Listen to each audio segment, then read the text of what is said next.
Hello, everybody, and good evening. Welcome. Thank you very much for joining us this evening. I'm Georgia Krista, Tags Event Coordinator, and it's a great pleasure to open our 2024 session of Tag Talks and introduce Julian Bicknell and George Saumarez-Smith to present this evening talk Bernardo Vittone, architect of the Transcendent. Julian had been very generous to offer us this talk based on years of thorough research on Vittone's design methodology, spatial composition, and use of sophisticated geometry. During his research, Julian assembled an extensive archive of drawings and photographs of those unique buildings. After the talk, we will have a session of questions and answers. If you have questions, please type them on the bottom bar of the screen, and after the talk, I will invite you to unmute your microphone and ask your questions directly. Now I would like to hand over to George, who will introduce Julian's and will highlight some of his exquisite projects to you, followed then by the talk on Vittone's work. George? Thank you so much, Georgia. And good evening, everyone, and a very warm welcome to this evening's talk organised by the Traditional Architecture Group. My name is George Saumarez-Smith. I'm an architect with a particular interest in drawing, measurement, and the classical language. And it's my great pleasure this evening to be introducing our speaker, Julian Bicknell. I first met Julian over 30 years ago when I went to do some work experience in his lovely office in Covent Garden in London. And although I was only there for a brief time, it was long enough for me to realize that Julian was not only a very skilled draftsman and designer, but he also had a great interest in architectural theory and ideas about building tectonics and geometry and proportion. And he was able to share these with great generosity with those around him and in the office. So I've always thought of Julian as an inspiration, not only as a designer, but also as an educator. So I'm sure that tonight's audience will be familiar with Julian's work. And on the screen now is a small selection of his built projects. And the ones that particularly stand out for me are the house on the top right of this slide, the Henbury Rotunda, which is, I think everyone would agree, one of the loveliest examples of a new classical villa built in England in recent years. And the other, the image at the bottom left, is a large new oval house that Julian designed on the Isle of Man, and which, amongst other things, gave him the opportunity to explore his deep interest in geometry. The subject of this evening's talk is the work of the Italian Baroque architect Antonio Bernardo Vittone, a subject that Julian has been researching for many years. And knowing that this talk was coming up this evening, I had a look at the Blue Guide to Northern Italy, one of my favorite books, which I'm showing you on the screen now. And I'm just out of curiosity, looked up Vittone in the index and was rather shocked to discover that there is only one reference to him in the entire book, and that only in passing. So to me, one of the really interesting aspects of this subject is how overlooked Vittone's work has been, and how Julian is now bringing it back into all of our consciousness. We had initially thought that this talk might be in the form of a conversation between Julian and me, and then on reflection, we thought actually it'd be better for him to talk in detail, accompanied by slides, which Georgia is going to operate, I think. And then after that, I will ask him some questions, and then we can take some questions from the floor as well. So the last thing I want to say is, Julian, we're so pleased to see you on the screen this evening, and we're so much looking forward to hearing your talk. And so, Julian, with great pleasure, I'm now handing over to you. George, thank you very much indeed. I'll go straight into the talk because there's lots of material that I'm hoping to be able to show you. And it requires a certain amount of manipulation just to make sure we get what we want.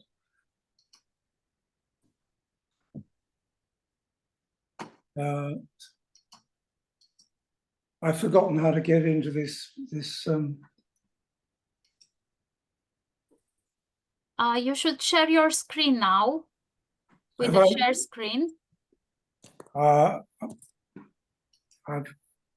got myself into a muddle.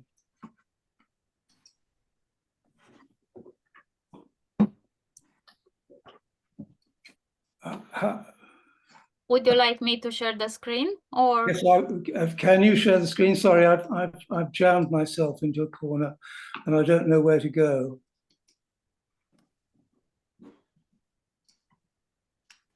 Ah, here we go. Share screen. Have you found your share screen? I think so. So in this case, okay, that's your screen now. Yes, I think so. Make it full screen. That's what I'm trying to do and it's having trouble.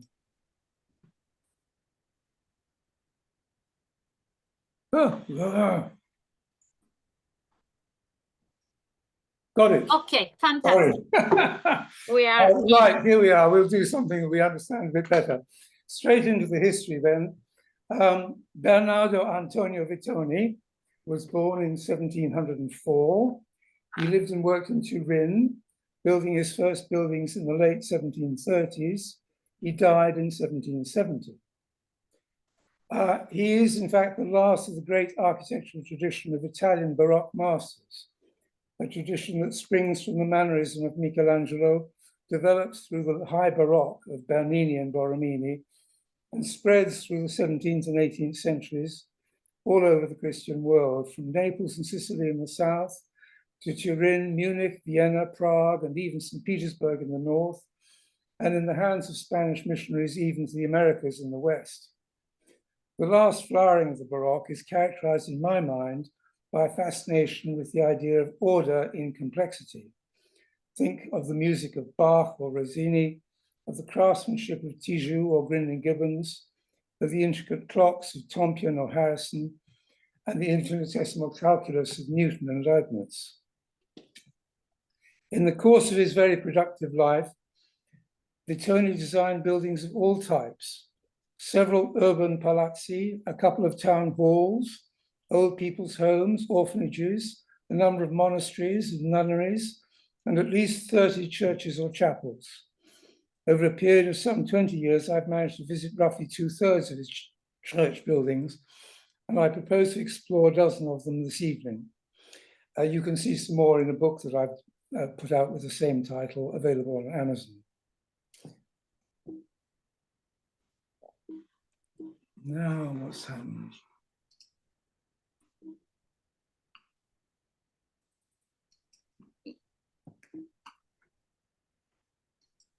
Oh, there we go. Sorry.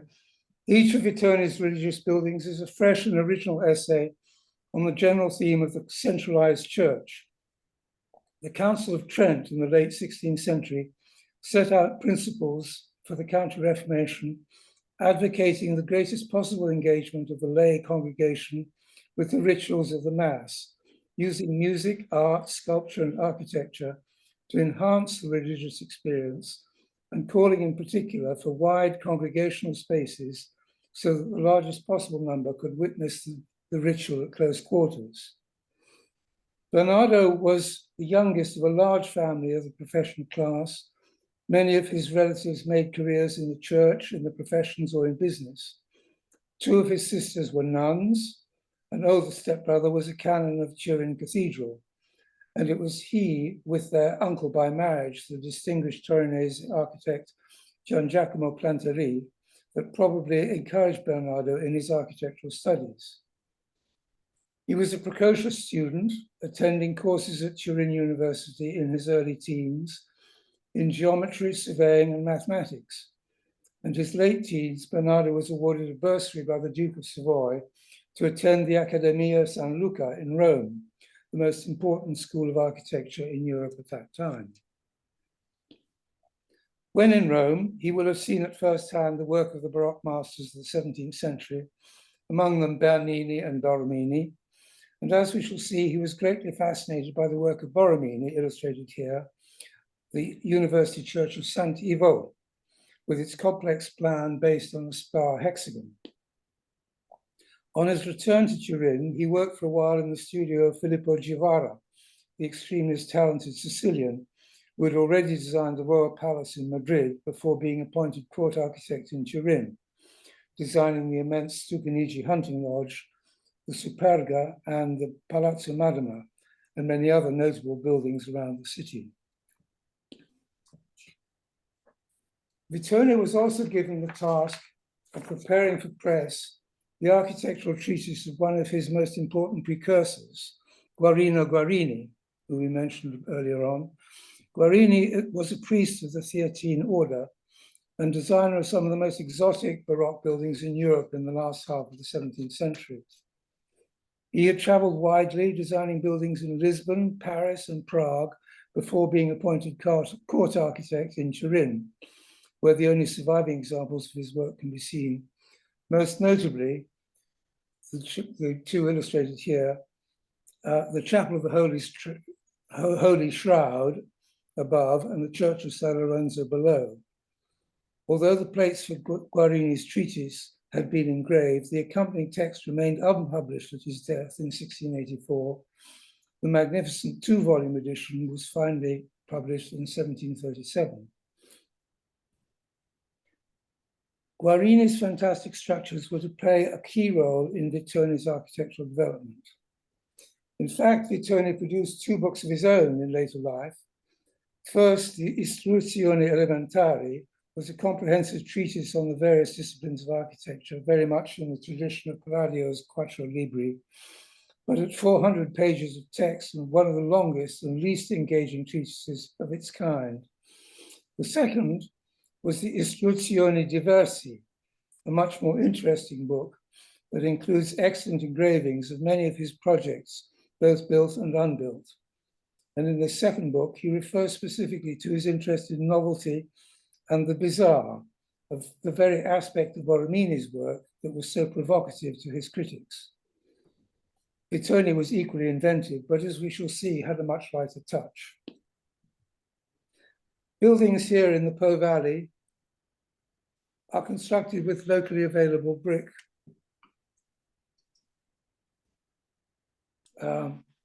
And usually finished in stucco, inside and out, a technology virtually unchanged since Roman times. Stone is imported for special features only.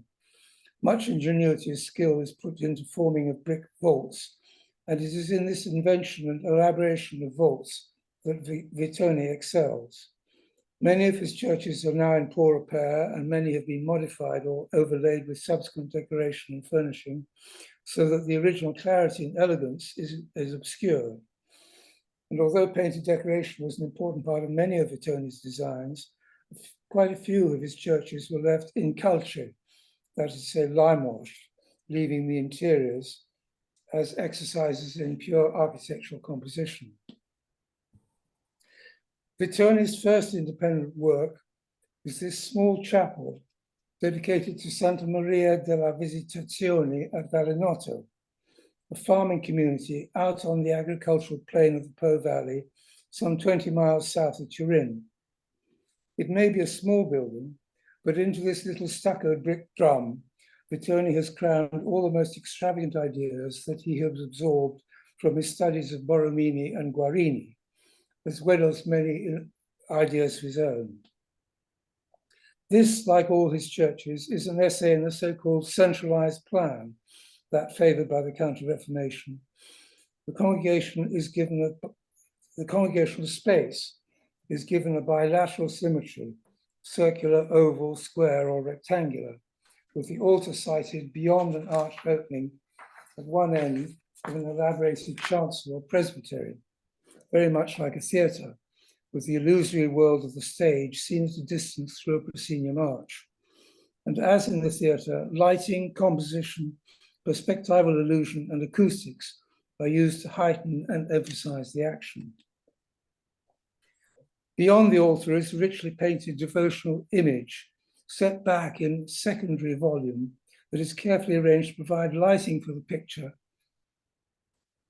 from hidden sources, making it both mysterious and otherworldly in its secondary, partly hidden space beyond.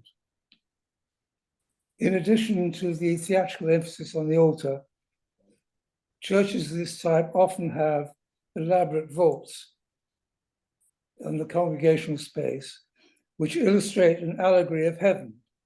Here, Vittone has brought together a number of architectural ideas. Sorry, I keep on losing my space. The space is enclosed by a, now I've lost the button, there we are.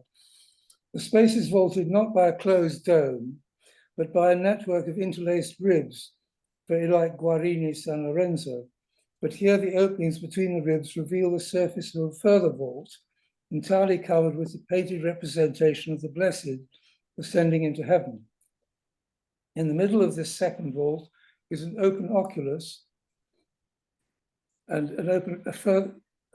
opens into a third independently illuminated dome, at the center of which is a lantern with yet another brightly lit painted surface above.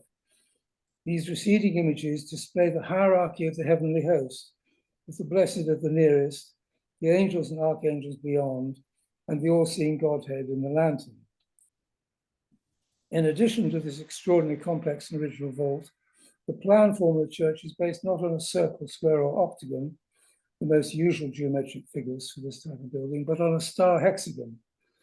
Vittone has used the highly original plan form of Borromini's Saint-Ivo, but onto it has grafted this quite extraordinary vault from Guarini's Lorenzo in Turin.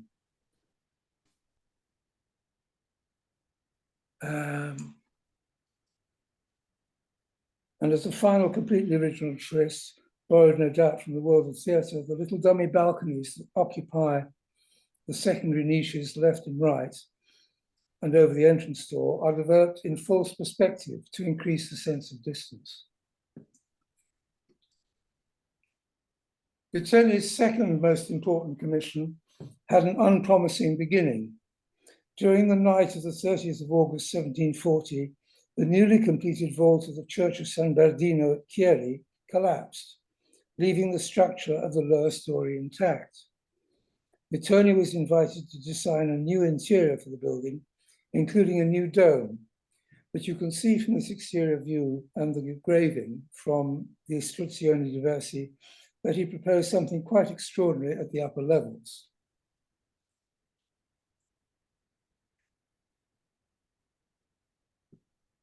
The church was built for one of the fraternities or guilds that were characteristic of Catholic urban society in Spain, Italy, and indeed in Spanish America. Their private oratory forms a retrochoir behind the high altar, in the manner of Palladio's Redentori in Venice. The perspective is so arranged that the votive image on the wall of the oratory serves as the visual focus or altarpiece to the high altar of the church. The lighting and indeed the acoustics are carefully arranged to underline the impression of an unknown and mysterious world beyond, the world of the transcendental. Covering the high altar is this delightful double baldacchino with top and side light, accentuating the focus of the ceremonial. However, the most original feature of the church is the vault above the congregational space. Here, Vittone explores the notion of the world beyond with the most extravagant display of structural gymnastics and unexpected lighting effects. The normally solid surfaces of both the vaults of the side chapels and the pendentes of the central dome are pierced to reveal glimpses of unexplained volumes beyond. The openings are ringed with clouds, cherubs and heavenly rays that punctuate the shower of light that spills into every corner of the church. And above these perforated pendentes, the dome is raised on 8 high windowless arches that open into mysterious illuminated voids beyond. These secondary light chambers are a particular feature of Vittone's work and appear in many different forms throughout his endeavors. Here is the funerary chapel of San Luigi at Portoranzo, even smaller, in fact, than the chapel at Valinotto. But Vittone has managed to develop a highly original, striking interior, so small that it is extremely difficult to photograph successfully. Again, he uses the unconventional hexagonal plan. The dome is raised on 3 arches in the manner of Guarini's Chapel of the Holy Shroud, and these arches are buttressed not by fully supported columns, but each carries the truncated and reversed kneeler of a broken pediment. And above these bizarre features, both the pendentes and the apse domes are pierced to give unexpected multiple lighting effects, as at Chieri. And the dome above is articulated with interlaced ribs from Valinotto, framing further side windows in the dome, as well as the central opening into the miniature lantern above. This drawing explains the layout of the chapel with its triangular symmetry and its hexagonal setting out. The hexagonal armature and its dependent circles and triangles define every feature. The hexagon star vault at the center, the triangular symmetry of altar and side niches, the setting out of the various curved surfaces, both inside and out. It is interesting to note that although the mathematics of the ellipse had been available for a century and more, ovals are rarely set out as true ellipses in buildings of this period. Instead, they were almost always set out using 4 centers and the arcs of circles. And you can see that both the narrow ovals of the side chapels and the wider one of the altar niche are set out from centers determined by the overall geometric figure. The convent of the Sisters of St. Chiara at Bra is regarded by many as Vittone's masterpiece. In its chapel, all his originality, ingenuity, skill, and enthusiasm are integrated into a single coordinated and triumphant whole. The tall, narrow brick cylinder of the chapel occupies the corner of the site in a prominent position above the town.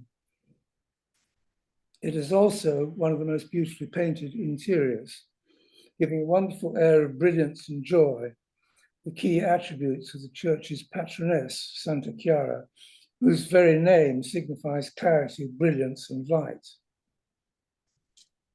As well as the oratory behind the high altar, the nuns are provided with a ring of galleries raised high above the side chapels of the congregational space so that they can take part in the services but are suitably separated from the lay congregation below. The galleries are brilliantly lit, but as so often in Vittone's work, by windows invisible to the general congregation, once again evoking the mysterious world beyond. And with the same objective, the central dome and semi-domes over the gallery apses are repeatedly pierced, both as additional light sources and also to reveal images of Santa Chiara and other saints on their way to heaven. The plan is set out using squares and octagons in the same manner that triangles and hexagons were used at Corteranzo. Again, the oval bays are set out with circular arcs centered at points defined in the overall figure. In case there is any doubt that this is the case, compare the floor pattern in the side chapels with the detailed setting out. Every part of the pattern, even the thicknesses of the defining boundaries, are determined by the intersecting diagonals and squares. This next building is a charitable institution known as the Carità in the town of Carignano, a few miles south of Turin.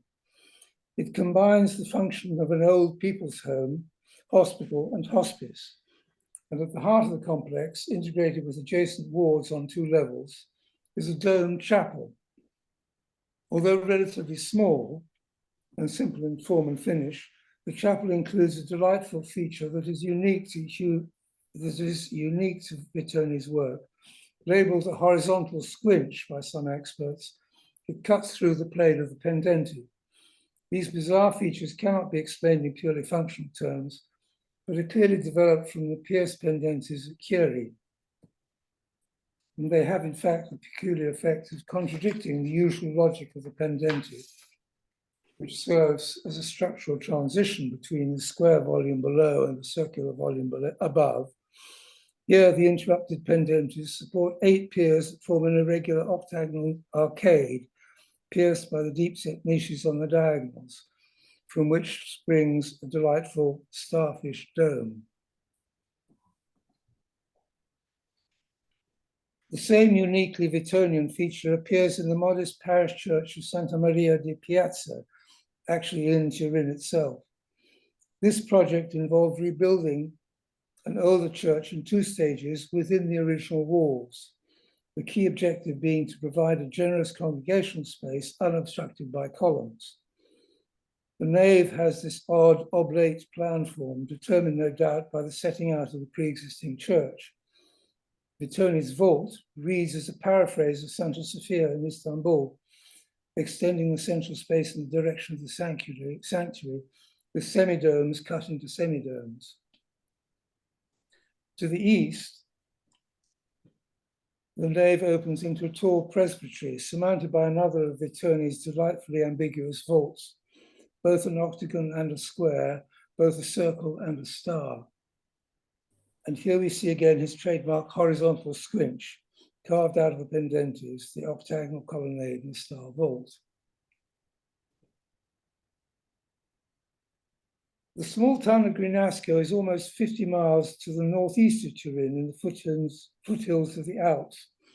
The parish church of Santa Maria l'Assunta occupies an irregular sloping site at the junction of 2 streets. It's a freestanding building, and Vittone has exploited this fact to make a most remarkable 3-dimensional sculpture, a high polygonal cylinder embedded in a complex of irregular shaped side buildings of various heights and sizes, a bit like the chevet of a Gothic cathedral. Again, the plan is hexagonal. Inside, the immense brick vault of the central space appears to be supported on 6 slender Corinthian columns, the walls between cut away by 6 large vaulted niches. The most ingenious aspect of the plan is that the side walls of the niches provide the necessary buttressing for the enormous span of the brick vault. The deepest of these niches, on the right, is a chancel with its apse, and the others, such as the one on the left, house side chapels. They are shallower but have convex backs and inclined walls, repeating the odd wedge shapes from Borromini's Santivo, and previously used by Vittone himself at Valinotto. And as at Valinotto, the narrowing perspective is exploited to increase an illusion of depth. The side chapels are lit at high level by windows in the tympanum and the sides of the side vaults, and also at lower levels by openings into neighboring light chambers formed within the buttressing structures at the corners.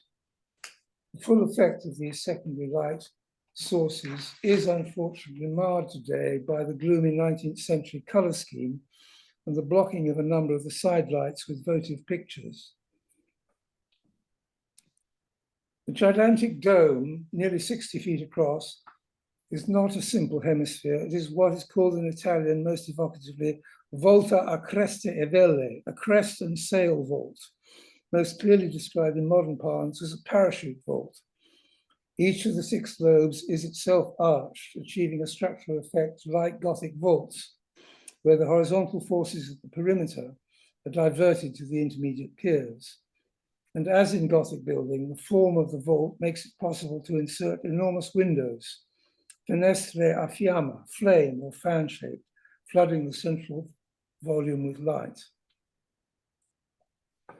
I've been very fortunate to meet a pair of local historians at Grinasco, the brothers Sizia, who have made available their studies of the church, including photo facsimiles of an original contract drawing prepared by Vittone's studio, which remain preserved in the Biblioteca Reale in Turin. On the plan, it's possible to see the pinpricks of Vittone's compasses and a number of the underlying construction lines scored into the paper but not inked in. And from these, it is possible to deduce his setting out method, starting with the main axes and then a bounding circle, defining a basic inscribed hexagon, and in turn, an inscribed star hexagon.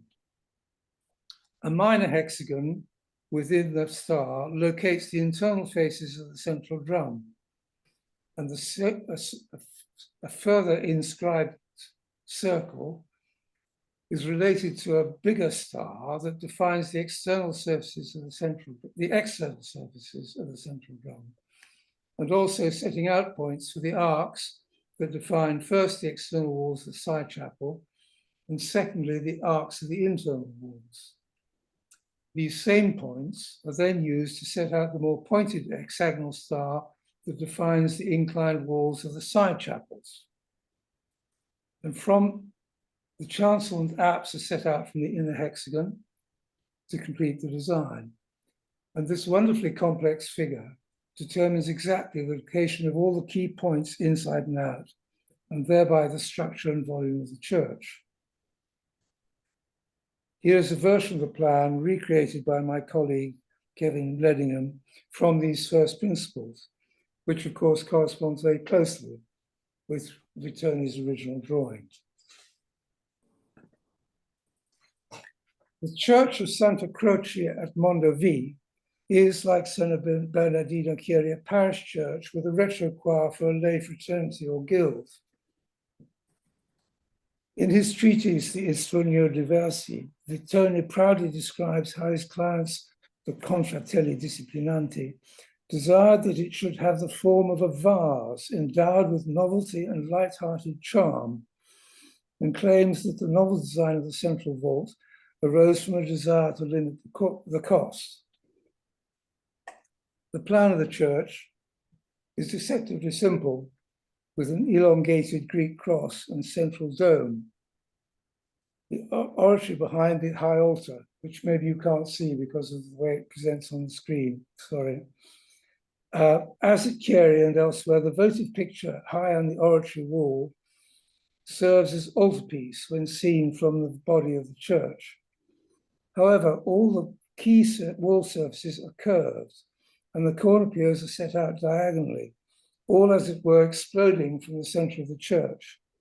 The central space under the dome, the side chapels, and the volume sheltering the high altar are all circular in plan, the various vaults intersecting in a series of weirdly shaped, twisted surfaces. To crown this elegant theatrical progression, Vittone has devised a highly original domical vault for the center of the church, surprisingly simple in its construction, but very sophisticated in form. The vault is octagonal. 8 windowed lunettes are scooped out, reducing the dome to 8 piers that stand directly on the 4 main arches with their unusual canted soffits. The usual pendentives are absent. Instead, the surfaces in the corners are made to merge with the windowed niches above, the total effect reinforcing the feeling that all the surfaces are being bent by some gigantic uprushing wind. The restrained decoration leaves the light and the volumes to speak for themselves. The stucco work is relatively simple. The color scheme, which is probably more recent, is generally in cream and yellow with panels framed in pink, light blue, and green. The figurative painting is limited. In his later work, it seems Vittone is less and less concerned with illusionistic effects. Like many craftsmen, he becomes increasingly concerned with the craft itself, focusing on extending his own architectural vocabulary and inventing ever new versions of the ideal church. The parish church of San Michele at Rivarolo Canavese is another example of Vittone's retreat from illusionistic gestures. Rivarolo is a Roman town on the road up to Aosta and the Great St. Bernard Pass. The exterior is a delightfully Baroque composition of unadorned brick sculpted into curved wings that are neatly integrated with the adjoining arcades that line the original Cardo, or main street of the Roman town. The interior, by contrast, has an almost neoclassic air. The central volume stands on a regular octagonal plan. The high arched bays of the chancel and principal side altars alternate with smaller trabeated sub-chapels. Openings are generally rectangular or semicircular, Few of the wall surfaces are extravagantly curved.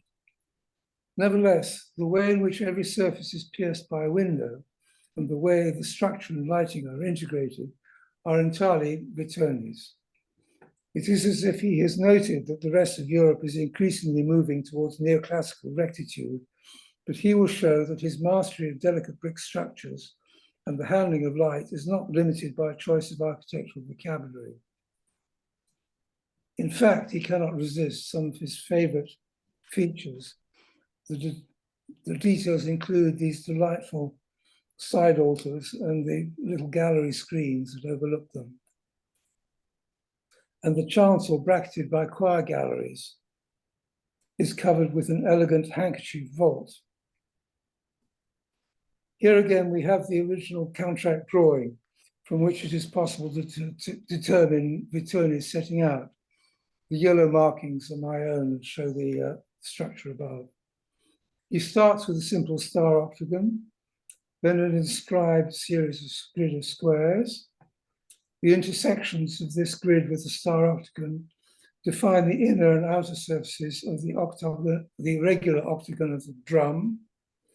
The chancel and side chapels are defined by the same intersections, and the simple geometrical construction places every part with inevitable precision.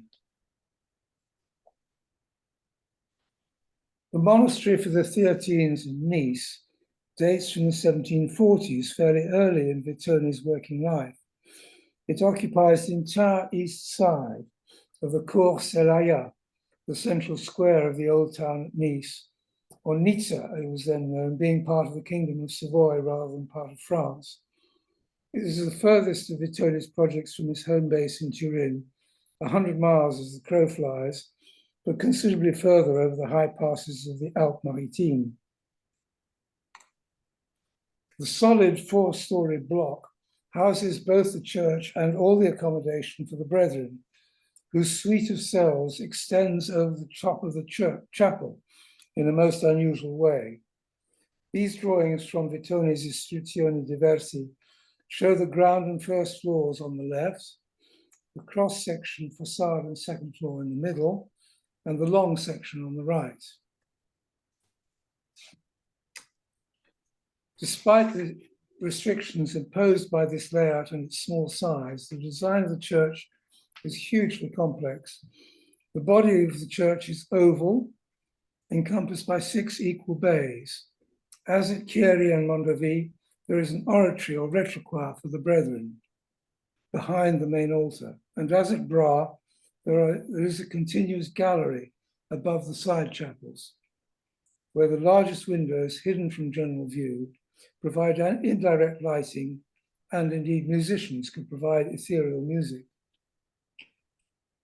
Each of the 6 equal bays that enclose the oval nave is articulated by an interlaced double order.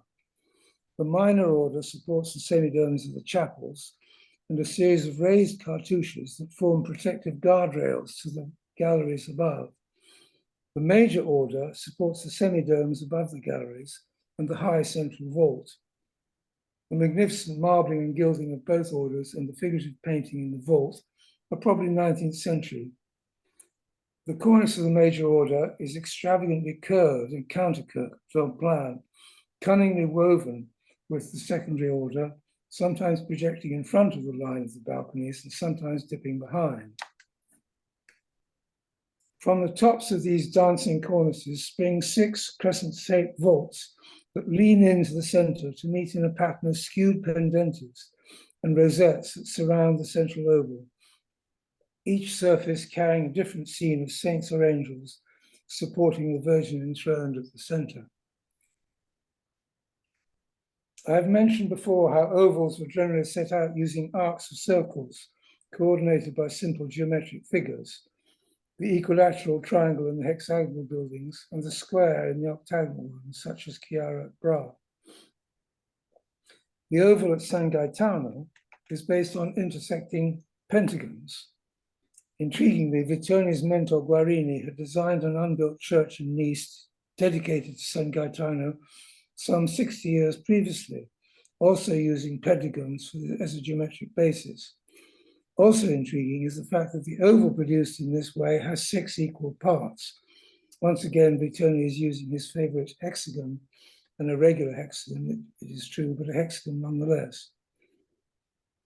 As with all Vittone's designs, the geometric layout defines not just the main outlines, but every detail of the plan: the position of the columns and arches, the setting out of the semicircular side chapels, the orientation of the windows, and so on. I've only been able to illustrate a limited number of Vittone's designs, but you'll see that each is quite original in design, both in layout and detail, but that they are each variants on a basic theme, exploring a carefully selected vocabulary of volumetric compositions and architectural forms.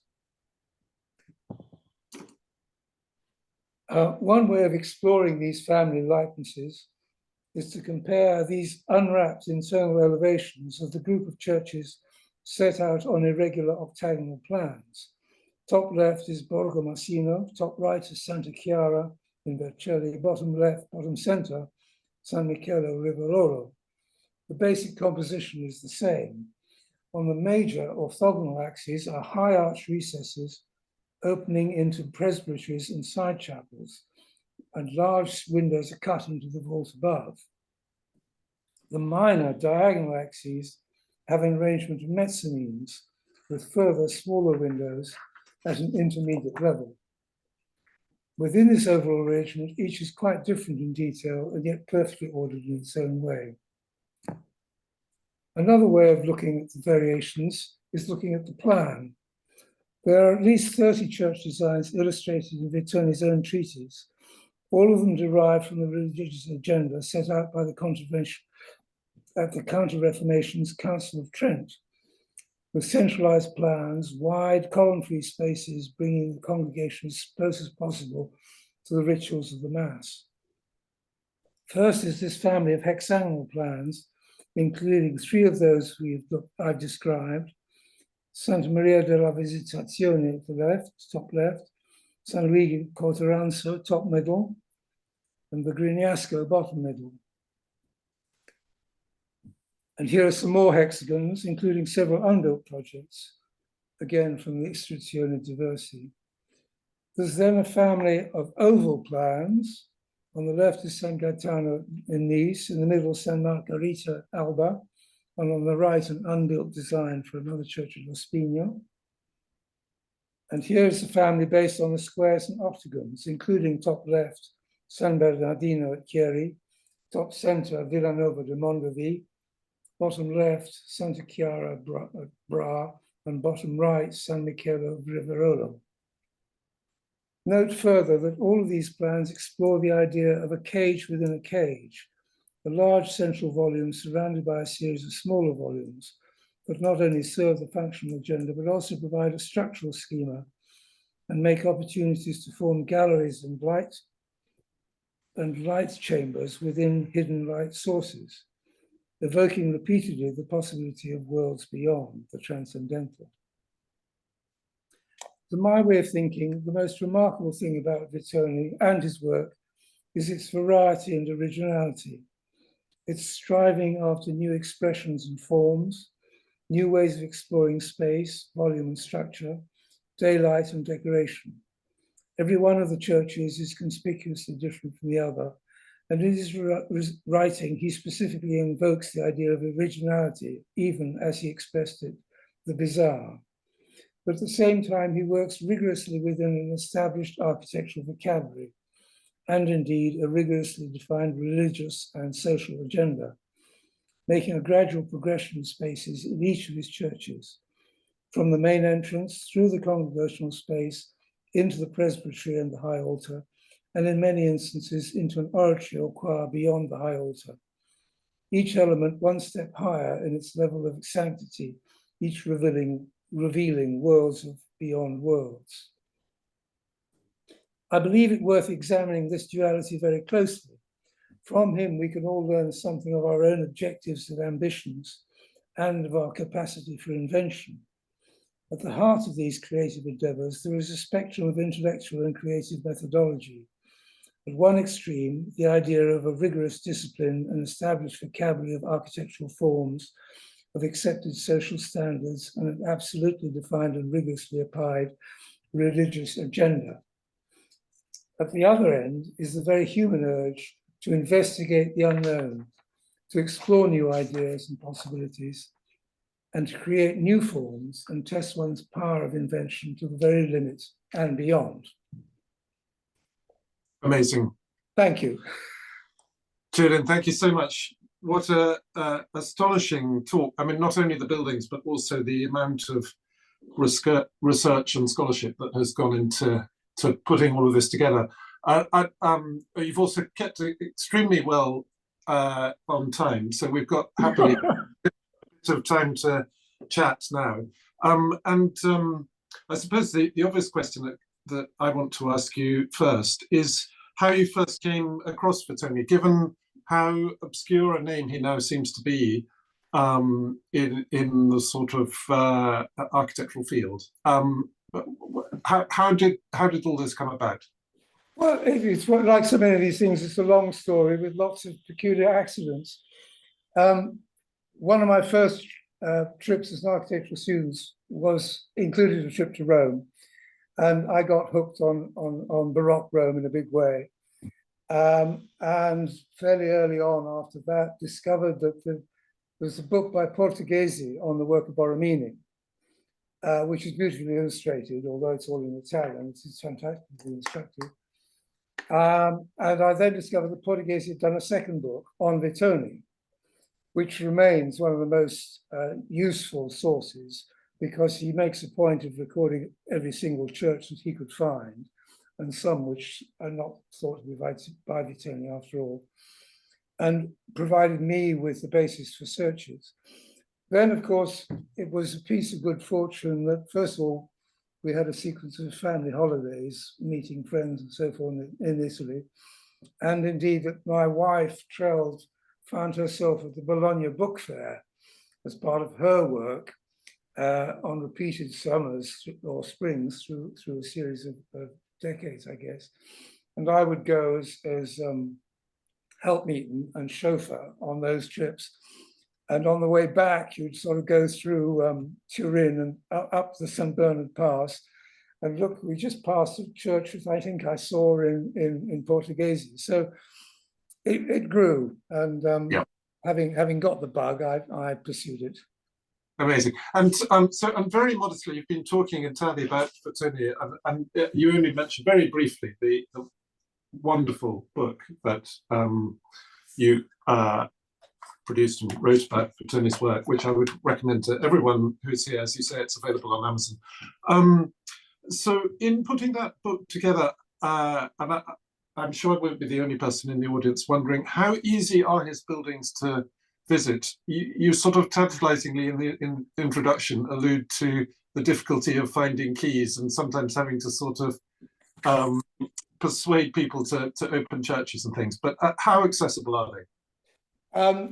They're accessible if you do some homework. I mean, what I discovered fairly early on was that turning up and going for a search around the countryside to find the vergers was actually very distressed, very time-consuming and boring.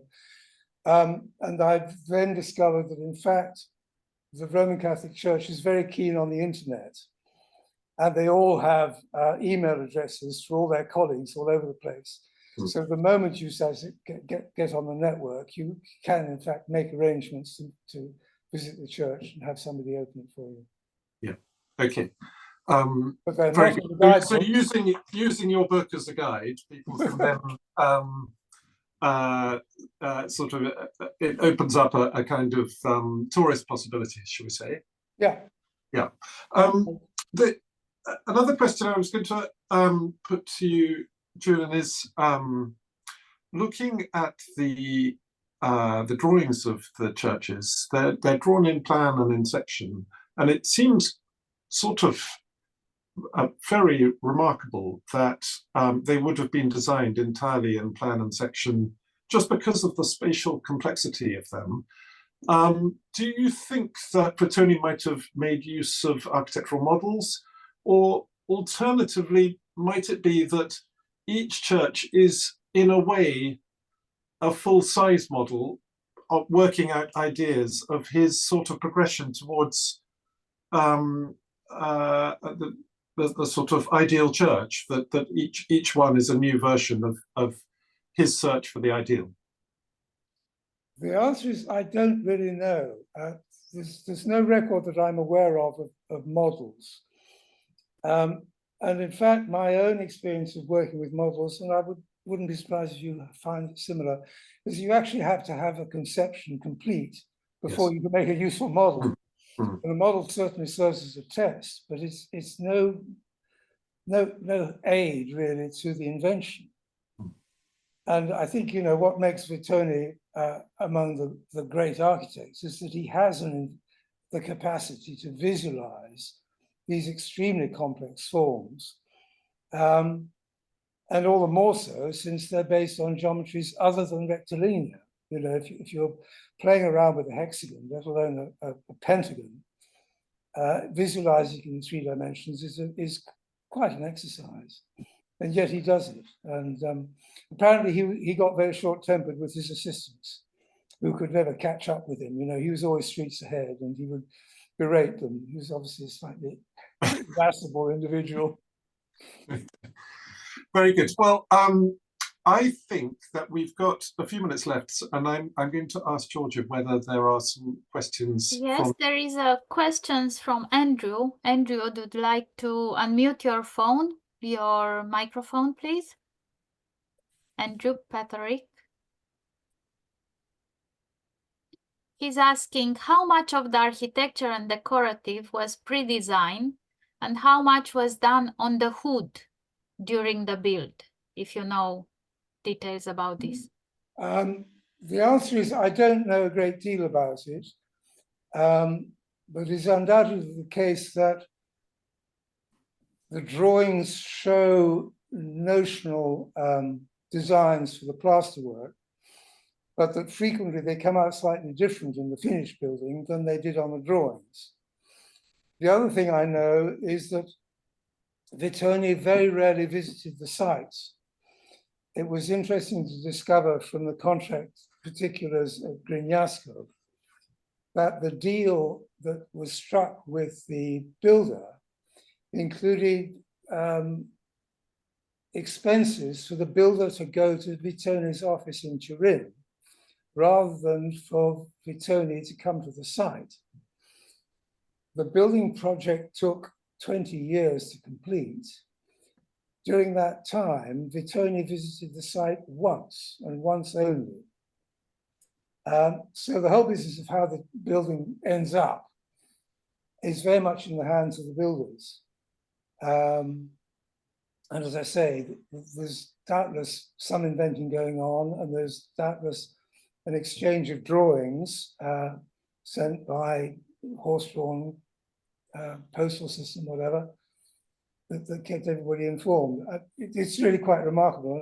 I have no insights into it except to know that it's difficult to know. Do you know if he used local builders or he had a preferred team? I think it's inevitable that you have to use a builder who is local. But I think also that quite a lot of the buildings within a certain locality would use the same builder more than once. So there are in fact quite a few buildings in and around Chieri and Carignano, which are actually quite close to Turin, where the same teams of people would have been used. But I don't know anything for certain. Mark, do you have some questions? Oh, I have a couple of observations and a question, but I've having kind of Julian's trouble as I pressed on something else and my Mac has gone over to another screen, but it doesn't matter because I know I know you're there. So, well, I thought it was a wonderful talk, and I was really kind of thinking a bit along the lines of George, you know, saying, well, you know, you effectively implying you can go to Turin and armed with Julian's book, you know, have a fantastic time. And I was thinking, well, we should initiate a tag tour. I mean, we need to get Julian on, you know, tie him down to some dates, plane tickets or train tickets for those who are anti-carbon use, and go on some delightful May day, or October is a very good time. And so, Julian, just say the word if you ever want to be pinned down. Otherwise, thought. The it would. intriguing thing, in fact, is that there's a terrific enthusiasm for things Vittone in Turin.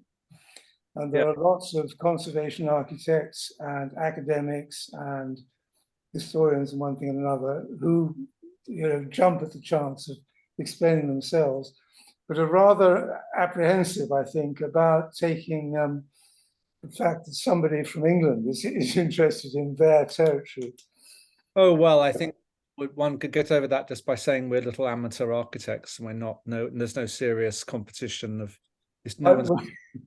no one's going to publish, you know. But anyway, it would be fantastic, because of course I had personally, no one else needs to know, I mean, it's irrelevant, but I had this frustrating experience of my daughter going to work in Turin for a while right during COVID. So I was desperate to go and visit a bit of Vittone, but I suppose like a lot of people, you hear more of Guarini. So, but what a combination to go and see those things apart from other things that Turin offers. Anyway, so that was just, you know, if you ever get the urge, then you'll bound to a group of. On that, just a couple of observations. First of all, there's some of the plans you've got, even they're reminiscent to some Roman material.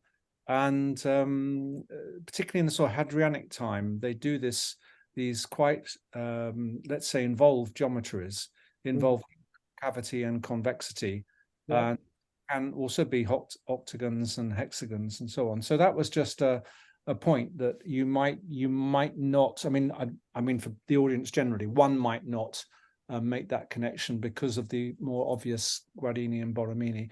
And then the thing that when you were showing quite early on these sorts of nets of different vaults hanging over each other and the transparencies and looking through, I suddenly found myself thinking, God, I wonder what Piranesi knew about these things, because you know, his famous Le Carceri, I've got the impression, without ever having studied Piranesi, that it's a little bit, you know, his own kind of trajectory and his own imagination, but it seems that it's actually, and of course Vittone would have been a bit younger than, I mean, a bit older than Piranesi. So I just wonder if Piranesi knew of some of these projects, but that's an aside.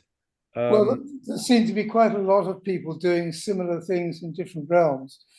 I mean, one of the intriguing connections is with theatre design in the period. And you may be aware of the Bibbiena family. Yes. Who made theatre designs all over Italy, and in fact designed theatres, in which three-dimensional perspectives are very, very highly developed. And the other thing that's of interest is the relationship with Juvara, who starts life as a theatre designer and becomes an architect, and is working with the Sicilian Baroque very early on. And it's in Sicily that the first of these pierced domes appears, actually in big palazzi rather than in church buildings. So on and so forth. Right. And there's no doubt there's an interest in the weird and wonderful. And it may well be that people have been looking at those Roman remains, which appear all to have been top lit. Yes. So like the Pantheon, quite a lot of the Golden House is in fact interior volumes, which must have been lit from above rather than from inside. Oh, yes. There's bits of Hadrian's Villa and so on, these intricate geometries. Yeah. One question, sorry, I'm not looking at my watch, so I don't know where the time's gone, but the other thing that is one's reminded of is also stuff in Palermo, where you have the intricate geometries. And then, of course, there's the sort of Arab or Orient, let's say, exotic Eastern connections, possibly. And of course, this is not something that the church would ever have been in favor of. I just wonder if you've come across any either commentators like Portuguese or any sources contemporary with Vittone himself ever talking about non-Christian architecture. I don't know. The one that's always quoted is Guarini's visiting Spain and supposedly seeing the mosque at Cordova, where the octagonal net vault is seen. So Guarini might well have done, and certainly the way he explores things is very much informed by an understanding of that Arabic sensibility. The other thing, of course, that's quite intriguing is the relationship with Gothic, because Borromini particularly is known to have been a student stonecutter on Milan Cathedral and would have been acquainted with the sophisticated geometry of the Gothic buildings. And that is built into to Guarini's book. Quite a lot of the plates are, in fact, explorations of complex geometry, which will certainly be part of Vittone's understanding because he edited the book. Yes, and then the skeletal nature of Gothic, as you pointed out, is quite. Yeah. That's not sort of normal. It does give you all these opportunities for light. No, really, absolutely fascinating. And if I may, then for one last question, have you? Because George mentioned this, I think it was bottom left in the composite slide of your projects, and mentioned the word oval. Yeah. So did you have you done, or either that project or another, have you ever attempted not just to do, say, an oval in plan with a relatively lo-fi, if you like, British ceiling, but have you ever attempted these kinds of domical complexities? And I don't mean in the rotunda, presumably it's a straightforward circular geometry. Have you ever attempted anything like that? I've never had the chance, to tell the truth. I wouldn't mind, but it's never happened. Yeah. The nearest we got was the house on the Isle of Man, where quite a few of the rooms were oval inside, as well as the house itself. And there was an oval staircase, and it was very obsessive, but quite fun. But no, I haven't been able to use it in section so much. Bring it on. Right. Well, thank you so much. And sorry, I have another question which was partially answered. In such a complex building, would Vittone have communicating the intricacy to the construction workers? I'm sure this is the case. I mean, one of the things that's very interesting about the geometry is that it uses techniques which are equivalent on the drawing board to the way you set it out on site. Particularly in a world where there are no fixed accepted standards of measurement. We take it for granted that a meter is a meter is a meter. In 18th century Italy, it was an acknowledged fact that dimensions in different towns were different. So there are, in fact, notes on Vittone's drawings saying, what's the word? Meaning cubits. I can't remember what the cubits from Novara and the cubits from Turin were different, and there was a scale of each on the drawing so that everybody would be clear of making a mistake. So he would always, I think, have provided with a diagram for setting out based on the geometry and exclusively on the geometry, so as to avoid confusion, because you couldn't use dimensional measurements in the way that we're used to, and you certainly didn't have laser sightings or any of that stuff. So if he never visited the sites or only once, he only set up the plan and then they carried out by themselves? Well, I think they did, yeah. That's the inevitable result, which means, of course, that the master builders, the contractors, were themselves very highly educated and quite sophisticated in their understanding. I mean, it's very intriguing to imagine how different the building industry must have been to make it possible to do those things, because I think everybody listening to this will realize to build buildings like that today would be an incredibly complicated exercise, because we're simply not used to the techniques. And we wouldn't, you know, you'd be very hard pressed to find craftsmen to execute.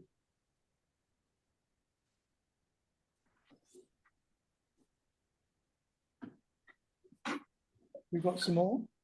Yes, we have only thanks, a lot of thanks. Everybody was extremely pleased, and thank you very much for the talk, and we are thank you very much as well. Fantastic talk.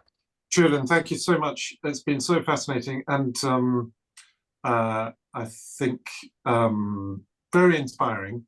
And I think we all want to go to Turin now and do some exploring. Let's all go to Turin. Yes. Off we Thank go. you very much indeed. I would like to thank you very much all for the presence, and to let you know that our next talk will take place on the 15th of February, and will be actually a very exciting open table discussion about the founders, with the founders of the European Summer School of Traditional Architecture and Urbanism. So in this case, the public will have the unique opportunity to hear some insights of those celebrated schools, understand which one would fit them best, and ask direct questions to them. So please join us, because it will be really, really interesting. Thank you very much, everybody, and have a lovely evening. Thank you.